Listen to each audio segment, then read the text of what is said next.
कमाल है, कोई ऑटो ही नहीं दिख रहा। हाँ पापा, अभी 7 ही तो बजे हैं, कोई तो सवारी मिलनी चाहिए। वो देखिए अचानक ही पापा, वहाँ पे एक ऑटो खड़ी है। Auto auto. जी बाबूजी, कहाँ पे जाना है? भाई मुझे शिवरा गांव जाना है। शिवरा गांव? अरे नहीं बाबूजी, हम नहीं जाएंगे शिवरा गांव। अरे ये समय कोई भी नहीं जाता वहाँ पर। अरे लेकिन हुआ क्या भाई, भी ज्यादा टाइम भी नहीं हुआ है, 7 बज रहे हैं और आप जाने के लिए मना कर रहे हो। एक काम करो, मैं आपको 20 रुपए ज्यादा। अरे बाबूजी 20 रुपए तो क्या, ये चाची अपना सारा गहना भी दे देना, तब भी नहीं जाएंगे हम वहाँ पर। और मेरी बात मानिए, इस समय वहाँ जाना ठीक नहीं है, सुबह जाइएगा। अरे कैसी बात कर रहे हो, पागल वगल हो क्या? लगता है आपको अभी यहाँ के बारे में पता नहीं है, इसीलिए इतना रात गए शिवरा गांव जाने का बात कर रहे हो। अभी मत जाइए वहाँ, अभी वहाँ जाना ठीक नहीं है। अरे सुनो रिक्शे वाले भाई, देखो मेरा पहुँचना बहुत जरूरी है। अरे सुनो ऑटो। अजीब हालत हो गई है गाँव, एक आदमी भी ठीक नहीं है यहाँ पर। घर में हर जगह जो है चोर नजर आते हैं। इसके बारे में भैया से बात करना पड़ेगा, वही अगर चाहेंगे तो सबको ठीक कर सकते हैं। भागो भागो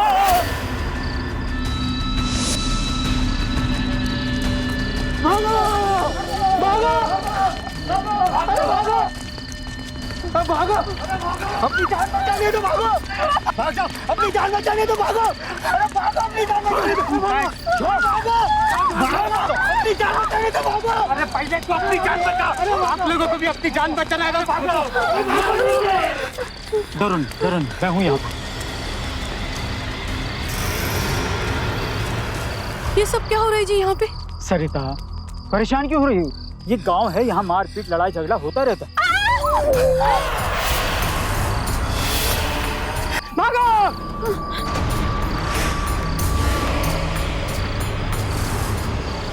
वो गांव उस परिवार के लिए अनजान नहीं था, इसीलिए इतनी देर रात होने के बावजूद वो निश्चिंत थे। पर वो इस बात से अनजान थे कि उस गांव पर एक डर का साया पड़ चुका था और उसका नाम था मुंह नोचवा। नमस्कार, सावधान यूपी फाइट बैक नाउ के इस रोचक और आश्चर्यचकित कर देने वाले एपिसोड में मैं गौरव चोपड़ा आपका स्वागत करता हूं। ये कोई डर था, अफवाह, हत्यारा या साजिश? आखिर था क्या ये मुंह नोचवा? उस गांव वाले के चेहरे से बहता खून इस बात का सबूत था कि इस गांव में कोई हत्यारा एक खतरनाक खेल खेल रहा है। पर क्यों? इसी सवाल का जवाब जानने के लिए आइए देखें ये दिल दहला देने वाला एपिसोड। पापा वो देखिए, लाइट नजदीक आ रही है, चलिए ना पापा, अब यहाँ रुकना ठीक नहीं है। कमाल है, भैया ने तो कभी इस बारे में बताया नहीं।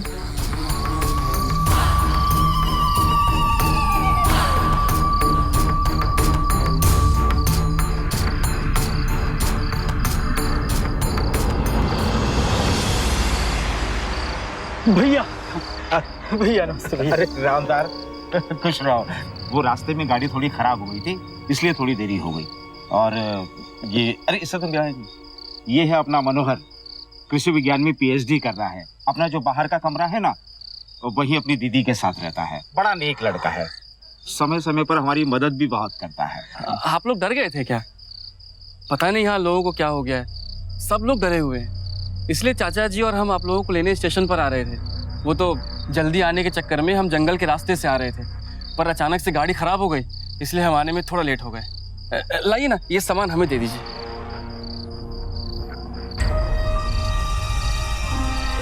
चलिए, कुछ 5-10 मिनट का फासला है, मैकेनिक गाड़ी ठीक कर चुका होगा। आइए आई बेटा।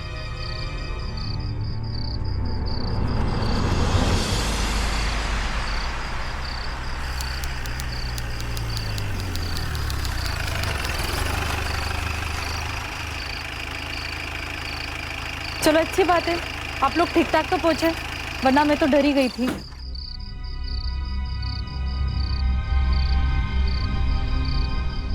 कैसी हो बेटा? मैं ठीक हूँ, आप कैसे हो चाचा? हाँ ठीक हूँ। मैं तो डर ही गई थी। कैसी हो? मैं ठीक हूँ चाचा जी, आप कैसे? झुक गई अभी। आइए ना।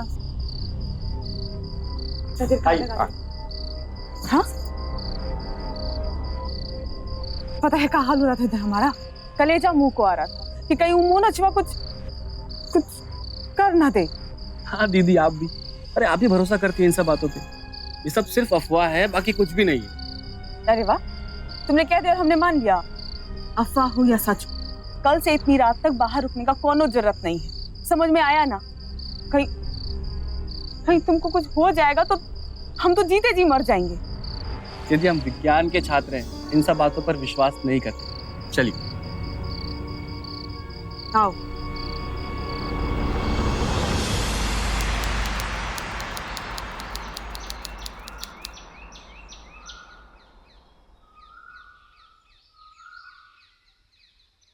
अच्छा, ये मनोजवा है कौन? पहले तो कभी इसके बारे में नहीं सुना। ये अभी तक किसी को कुछ पता नहीं चला कि वो क्या है, कौन है, लेकिन आए दिन कोई ना कोई इसके चपेट में आ ही जाता है और उसका चेहरा बिगड़ जाता है। लेकिन तुम्हारे मनोहर जी तो इन सब बात पर विश्वास नहीं करते। वो विज्ञान के छात्र है ना, ये सारी बातें नहीं मानते हैं।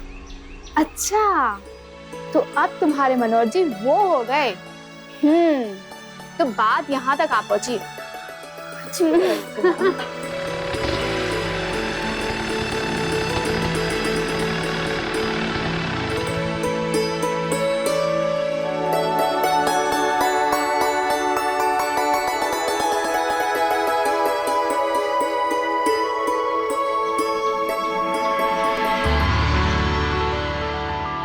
ऐसे तुम्हारे मनोहर जी है बहुत स्मार्ट। हाँ,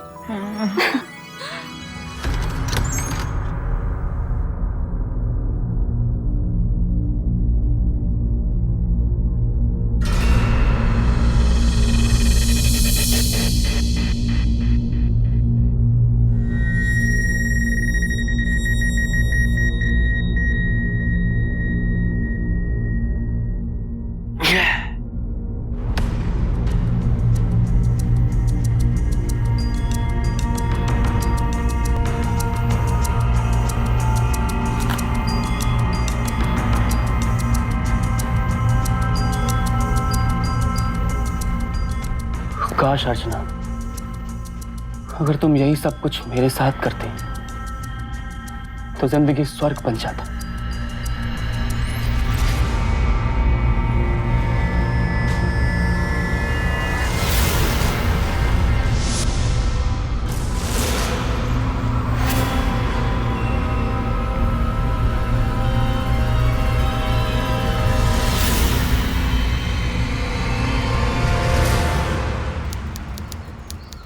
रख लीजिए, मना मत कीजिएगा।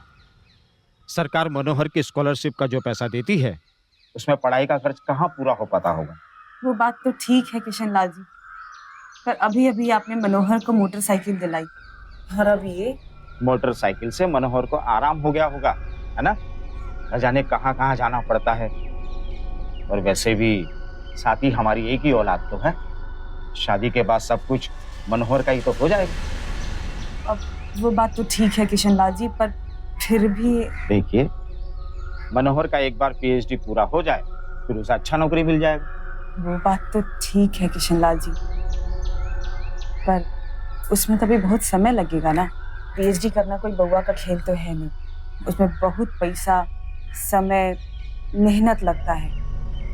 अब आप हैं तो आराम से उसकी पढ़ाई पूरी हो जाएगी, वरना सरकार जो पैसा देती है उसमें कहाँ ही पूरा हो पाता है।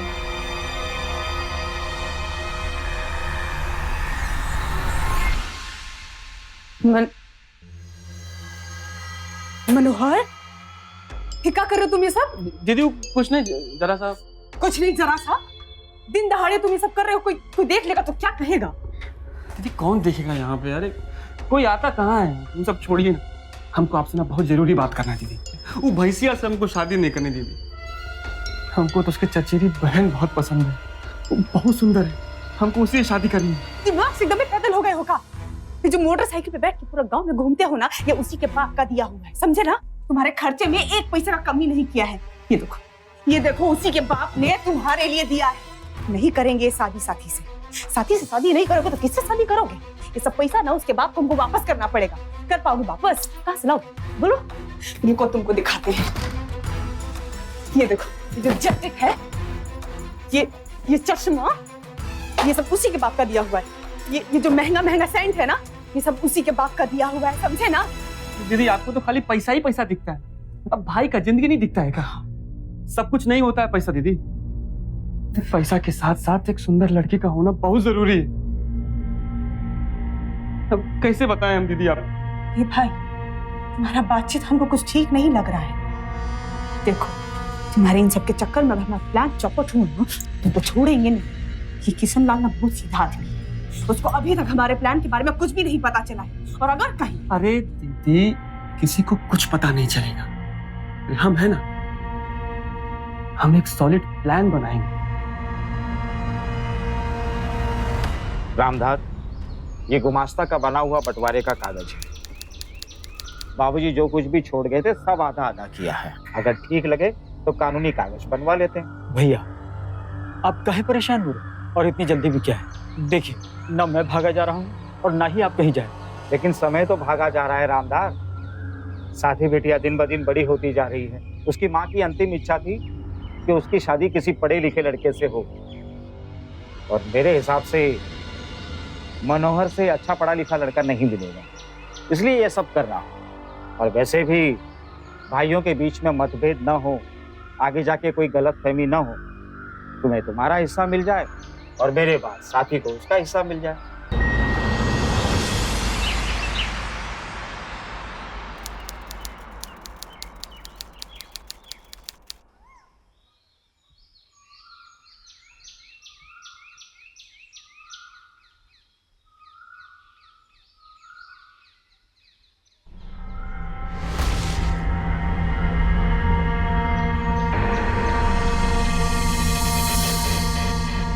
आप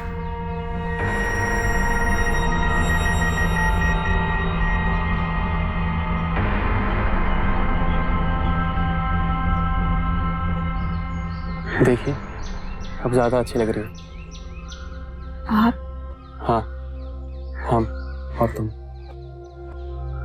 आप ये ओह, हमें माफ कर दीजिए। ऐसी खूबसूरती को अपने सामने देखा तो खुद को रोक नहीं पाए। लेकिन हाँ, हम जानते हैं कि हमने आपकी चचेरी बहन से शादी का वादा किया है, तो हम शादी करेंगे भी। लेकिन एक बात बताएं हम आपको, शादी का फैसला हमने नहीं लिया। आपके चाचा जी और हमारी दीदी ने साथी के साथ हमारी शादी तय की। ये हमारा फैसला नहीं है। अब इसके लिए हमें माफ कर दीजिए, लेकिन क्या करें, आखिर हैं तो हम इंसान ही हैं। एक खूबसूरत परी को सामने देखा तो बहक से गए, बस।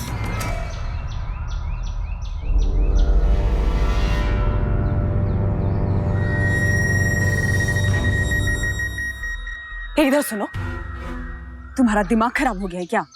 हाँ दीदी, सच में हमारा पूरा दिमाग खराब हो गया है। और वैसे भी ऐसी परी को देखकर किसका दिमाग नहीं खराब होगा? कितनी कितनी प्यारी लगती है ना वो। दीदी, हमें तो अर्चना से ही शादी करनी है। दीदी, हम बहुत प्यार करने लगे हैं उससे, लेकिन किसी को बता नहीं सकते दीदी। कोई बात नहीं, हमने भी एक आइडिया सोच रखा है। अब तो राज भी हमारा होगा और राजकुमारी भी। लेकिन कैसे?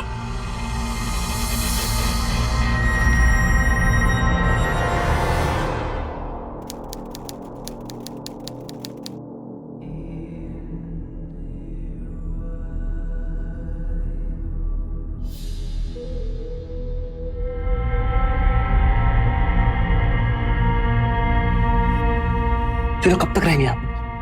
जमीन जायदाद का मामला है ना, तो बाबा सब कुछ आराम से निपटा देना चाहते हैं, इसलिए। तो मतलब ज्यादा टाइम हम लोग साथ नहीं बिता पाएंगे। वैसे एक बात बोलूं, हमारी ये बहन ये है बड़ी बेवकूफ, लेकिन सुंदर भी है ना। तो क्या हुआ? अच्छा खैर, ये सब छोड़ो। देखो, आज हम शहर जा रहे हैं रिसर्च के पेपर जमा करने। चलोगे हमारे साथ? आपके साथ? शादी से पहले? तो क्या हुआ? एक गांव वालों के दिमाग में पता नहीं क्या क्या चलता रहता है। जो काम कल करना है वो आज करने में क्या परेशानी है? ये क्या कर रहे हैं आप? छोड़ दीजिए हमें। क्या हुआ? तुम हमसे प्यार नहीं करती? ये तो आप भी अच्छी तरह से जानते हैं कि हम आपसे कितना प्यार करते हैं। तो फिर हमेशा हमसे दूर क्यों भागते रहती हो? देखो, अगर तुमने जाने से मना कर दिया ना, तो हम समझेंगे कि तुम हमसे प्यार नहीं करती। और जब प्यार ही नहीं करती तो फिर शादी करने का क्या मतलब बताओ? लेकिन हम आए कैसे? घर में चाची है, अर्चना है, बाबा है। अरे तो क्या हुआ? कोई ना कोई बहाना तो बना ही सकती हो ना। कुछ बहाना बना लेना। और सुनो, आना जरूर, हाँ? हम तुम्हारा इंतजार करेंगे।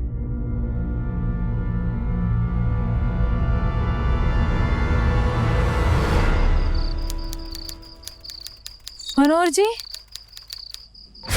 मनोहर जी,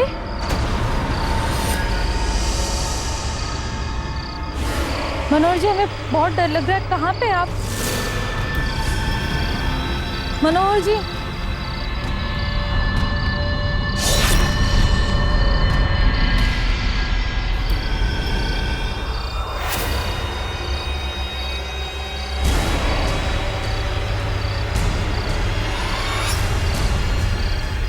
मनोहर जी,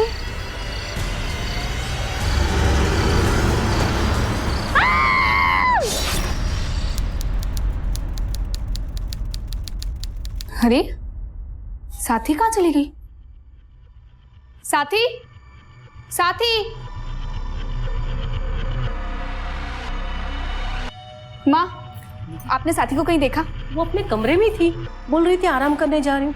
नहीं, कमरे में देख लिया मैंने, कहीं नहीं है। कमरे में नहीं है तो फिर कहाँ चली गई? अरे आप लोग साथी को क्यों ढूंढ रहे हैं? अरे घर में ही होगी कहीं ना कहीं। घर में देख लिया, सब तरफ देख लिया, कहीं नहीं है। कहीं नहीं है मतलब फिर कहाँ है? मुखिया जी, मुखिया जी, जल्दी से साथी मिलते हैं वहाँ पे। हाँ? साथ चलिए जल्दी से, चलो। साथी, ये कैसे हो गया? किसने किया ये सब? मुनस्वा का काम है। मुनस्वा? बकवास बंद कर, ये सब अफवाह है। जिस दिन पकड़ा जाएगा ना उसको छोड़ेंगे। पागल, हम खोज निकालेंगे उसको और फिर छोड़ेंगे ना उसको। सब अफवाह है साथी। इधर सुनो, पागल हो गए हो क्या? हाँ, कोई देख लेता तो पता है क्या होता? लोग जिंदा नहीं छोड़ते तुमको। बचपन से तिल तिल कर पाला है तुमको। बहन होके भी हमने तुमको माँ का प्यार दिया है। तुमको कुछ हो जाता तो तुम्हारी बहन कैसे जिंदा रहेगी? बोलो मनोहर। दीदी, हमारे होते तुम्हारा कोई कुछ नहीं बिगाड़ सकता। हमने सारी प्लानिंग बहुत समझदारी के साथ किया है। पकड़े जाने का तो सवाल ही पैदा नहीं होता दीदी। मनोहर जी, कहाँ है आप? सुन रहे हैं ना?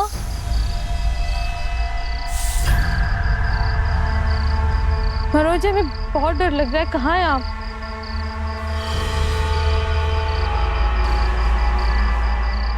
मनोहर जी,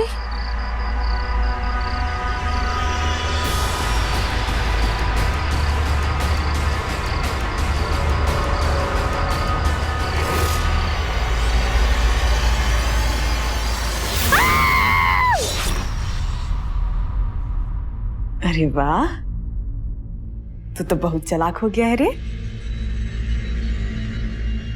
आइडिया तो तुम्हारा बहुत जबरदस्त है। बहुत बढ़िया, शाबाश।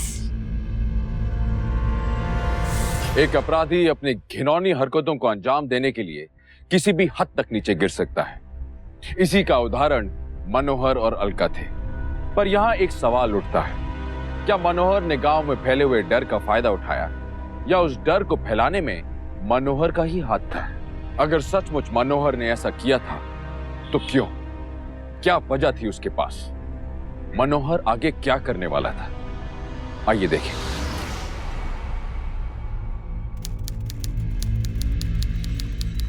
मनोहर, साथी का चेहरा तो एकदम खराब हो गया है। अब तो वो पहले से भी ज्यादा बदसूरत लगती।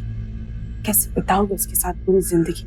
दीदी चुप हो जाओ, ऐसी बातें मत करो। अगर साथी ने सुन लिया तो उसका दिल टूट जाएगा। अरे शादी का वादा किया है मुझसे, अब चाहे वो कितनी भी खराब हो जाए, शादी तो करनी है ना हमें उससे। हम उसी के साथ रहेंगे, जो भी होगा सब देख लेंगे। एक बात बता दीदी, हमें तो दया आती है उसमें।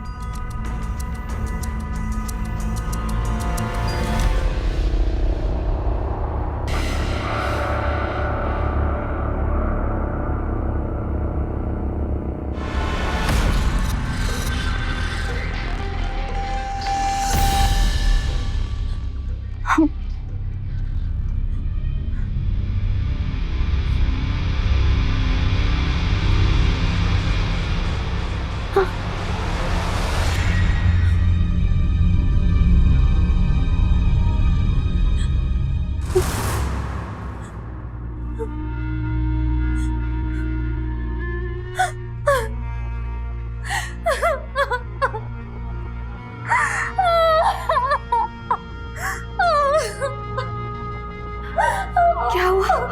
क्यों रो रही हो? चुप हो जाओ, सब ठीक हो जाएगा। क्या ठीक हो जाएगा? कैसे ठीक हो जाएगा? तुम्हारे लिए कहना बहुत आसान है अर्चना, क्योंकि तुम पहले से बहुत खूबसूरत थी और हमेशा रहोगी। मेरे साथ ऐसा नहीं है।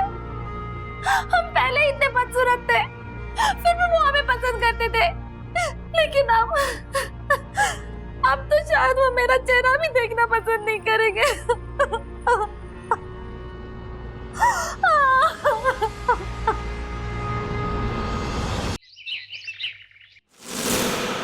साथी को लगता है कि मनोहर अब शादी के लिए मना कर देगा। ये आप कैसी बात कर रहे हैं चाचा जी? ये शादी दीदी ने तय किया है, और एक बार दीदी ने जो तय कर दिया उसे हम इनकार कैसे कर सकते हैं? वादा तोड़ना हमारे खून में नहीं है।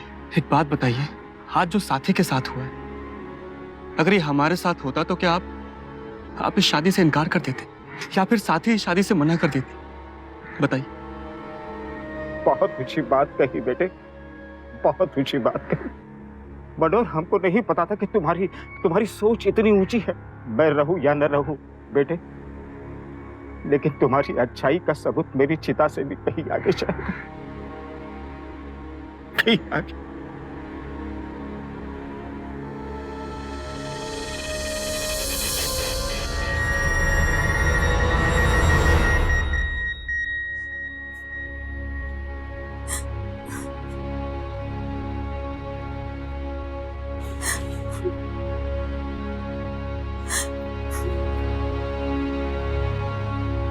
कैसी हो साथी? हम तुमसे मिलने आ गए और तुम्हें देखने। किसी को कुछ नहीं दिखाना है, हमें किसी की दया नहीं चाहिए। अरे ये सब तुम क्या कह रही हो साथी? हम शादी करने वाले हैं ना, ऐसा क्या हो गया कि तुम ये सब चीजें बोल रही हो? देखो, सिर्फ तुम्हारा चेहरा ही खराब हुआ है ना, तो इसमें उसमें कोई दिक्कत नहीं है ना आपको? तो ठीक है, ये देखिए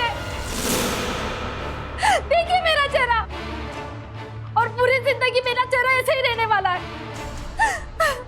चलेगा ना आपको? अरे बिल्कुल चलेगा साथी।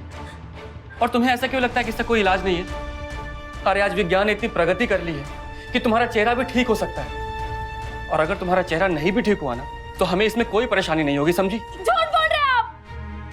है आपको परेशानी, बहुत परेशानी है, और आपको मुझ पे दया आ रही है, इसलिए आप शादी के लिए राजी हो गए। लेकिन मुझे किसी की दया नहीं चाहिए, नहीं करनी मुझे किसी से शादी। नहीं बेटा, गलत सोच है तुम्हारी। बेटा कोई दया नहीं कर रहा है। नहीं पापा, मुझे सब समझ में आता है, बच्ची नहीं हूं मैं। आप जाइए सब लोग यहाँ से, छोड़ दो मुझे अकेला।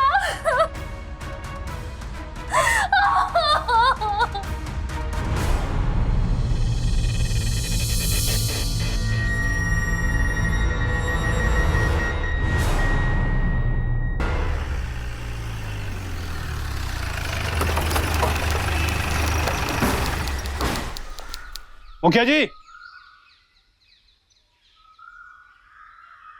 इंस्पेक्टर साहब, आप यहाँ? फिर कुछ हुआ क्या? नहीं, ऐसा कोई और हादसा नहीं हुआ है। ऐसा नहीं हो, इसलिए इस मोहनोचवा के बारे में आपसे कुछ बातचीत करना चाहते थे। क्या बता? अरे बताने के लिए कुछ बचा ही नहीं है इंस्पेक्टर साहब। मेरी बेटी भी। क्या आपकी बेटी भी उस मोहनोचवा की चपेट में आ गई? ये सब हुआ कैसे और कब हुआ? मुझे कुछ पता नहीं इंस्पेक्टर साहब, वो किसी को कुछ नहीं बता रही है। आप खुद ही पूछ लीजिए, हो सकता है आपको कुछ बता दी। ठीक है, चलिए।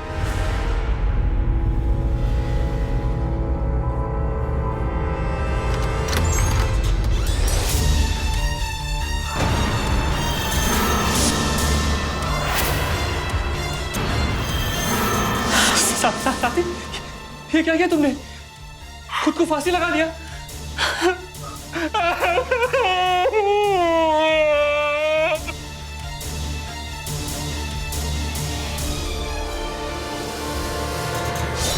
मनोहर और अलका ने षड्यंत्र का एक ऐसा जाल बुना था कि सबको लगने लगा कि साथी ने आत्महत्या की है। आखिर भाई और बहन क्या षड्यंत्र रच रहे थे? क्या उनका यह खेल यहीं तक था या आगे और चलने वाला था? इन सवालों के जवाब जानने के लिए इस कहानी को आगे देखते हैं। बड़े पापा कुछ तो खा लीजिए। चाची, चाची, जल्दी चलिए, रामाधर चाचा का भयानक एक्सीडेंट हुआ है। क्या हुआ? कैसे हुआ? अर्चना, अरे चाची आप चलिए, अर्चना को बाद में बता तुम्हारे देंगे। चाचा ठीक तो है ना? जी आप तक देख लीजिए, चलिए। चाचा जी, चाचा जी, क्या हुआ? चाची जी मंदिर के सीढ़ियों से गिर गई है, उनका पैर टूट गया है, वो अस्पताल में है। अब चलिए। ये अचानक क्या हुआ? किधर लेके जा रहे हो मुझे?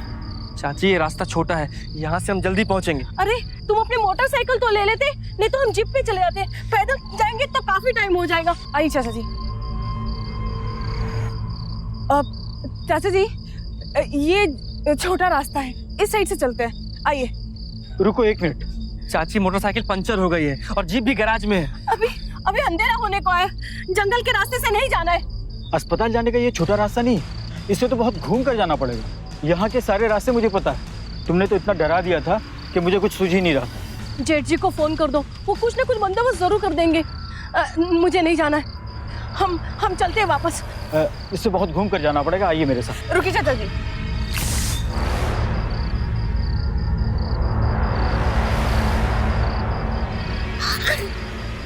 नहीं, नहीं,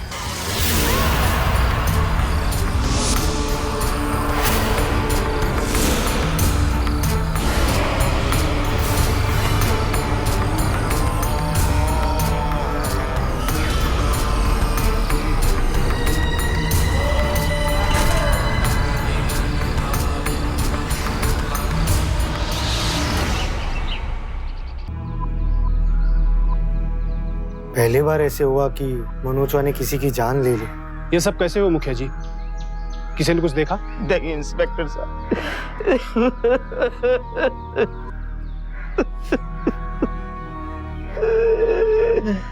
रामदार मेरा भाई। चाचा जी संभालिए अपने आप को। हाँ चाचा जी, अगर आप ऐसे टूट जाएंगे तो अर्चना को कौन संभालेगा?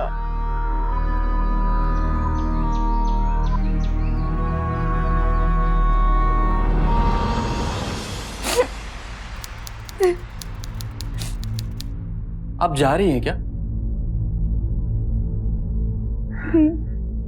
तो क्या करूं? अब कौन है यहाँ? क्यों? आपकी भतीजी आपकी बेटी जैसी नहीं है? वो भी तो आपकी अपनी ही है ना? किशनलाल जी, इतना कुछ हो गया, अब ऐसे हाल में अर्चना कहाँ जाएगी, क्या करेगी? कॉलेज जाऊंगी।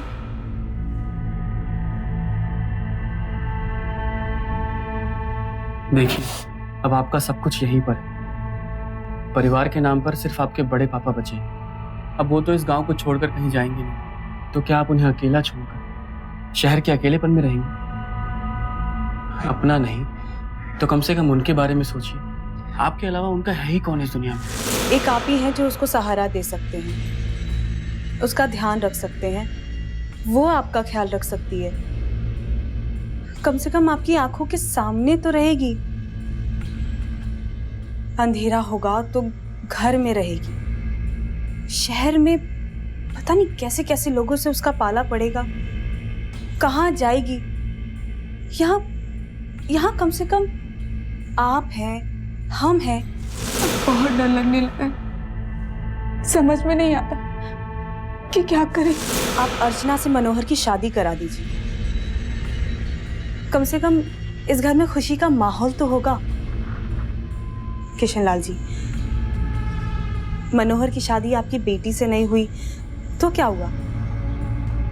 आपकी भतीजी भी तो आपकी बेटी ही है ना, आपकी भतीजी से हो जाएगी और मनोहर आपकी जमीन जायदाद का ख्याल भी रख लेगा।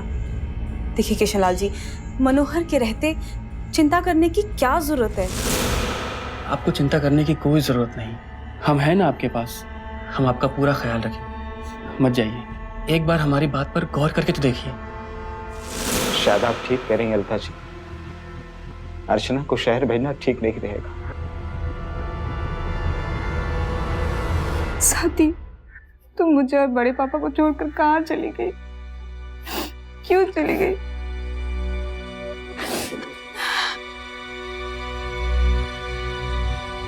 पापा, मम्मा,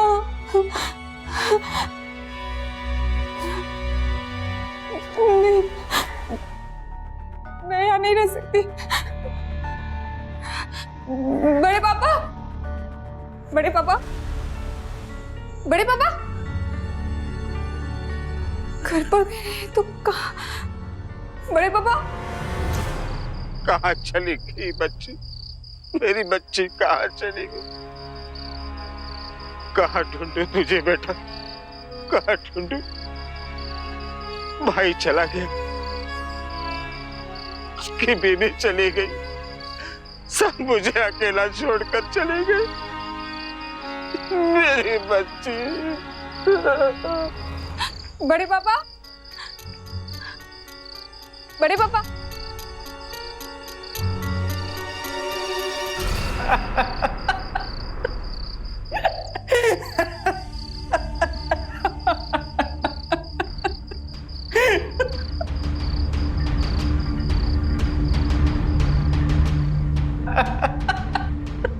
अरे बस, अभी बहुत काम बाकी है। ऐसे पियोगे ना तो सारा प्लान चौपट हो जाएगा। बस अब चुप।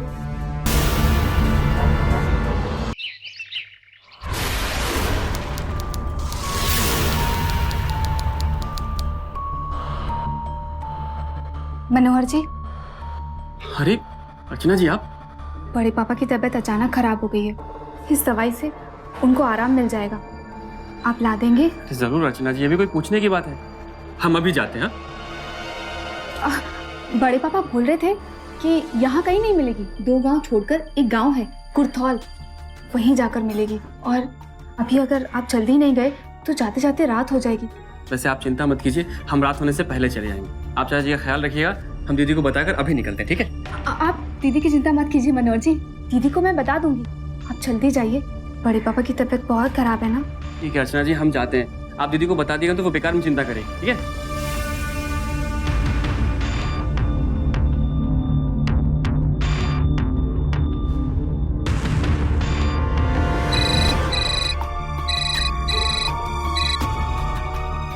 हेलो दीदी, हम बस स्टैंड के पास है, आप जल्दी आ जाइए यहाँ। हाँ मन, अरे The number you are trying to call is currently switched off.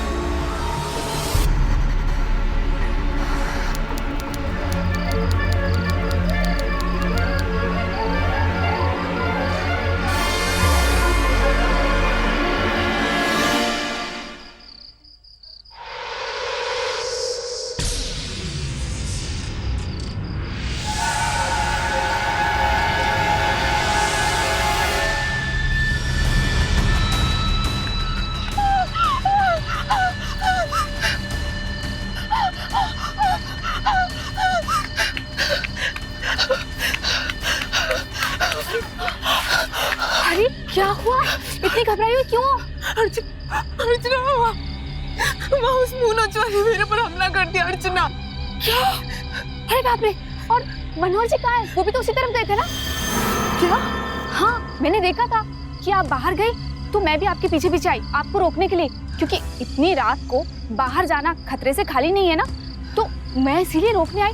और मैंने देखा कि मनोहर जी आपके पीछे पीछे आए हैं और उनके हाथ में कोई बैग था, शायद कोई सामान होगा। मुझे लगा कि आपके साथ ही जा रहे हैं, इसीलिए तो मैं वापस आ गई। मनोहर,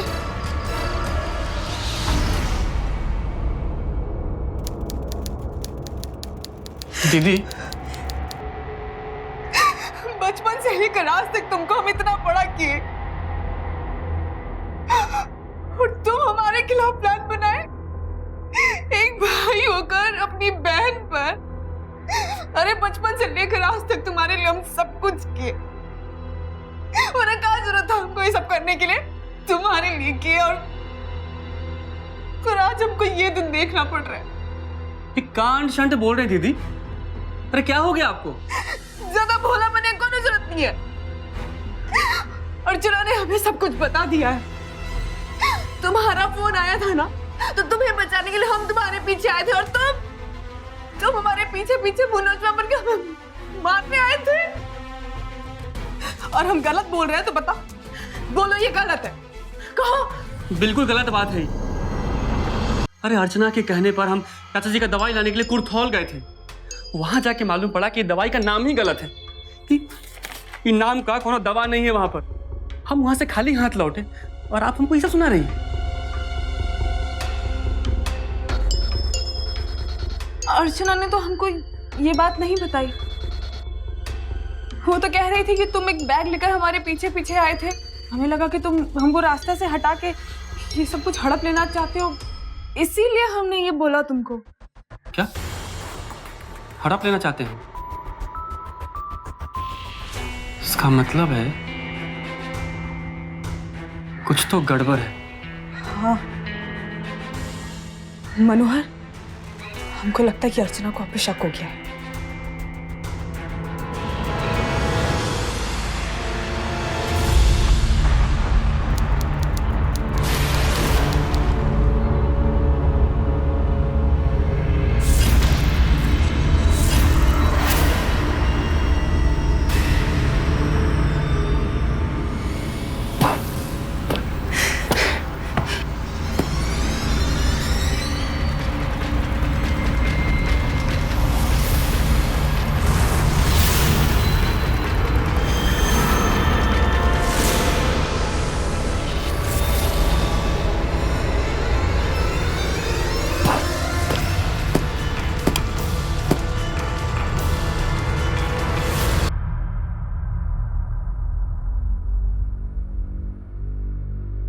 आखिरकार तुम दोनों ने मिलकर सबको मार दिया है ना? अगर कानून ने मेरे हाथ नहीं बांधे होते तो तुम दोनों का टेटुआ दबा देता।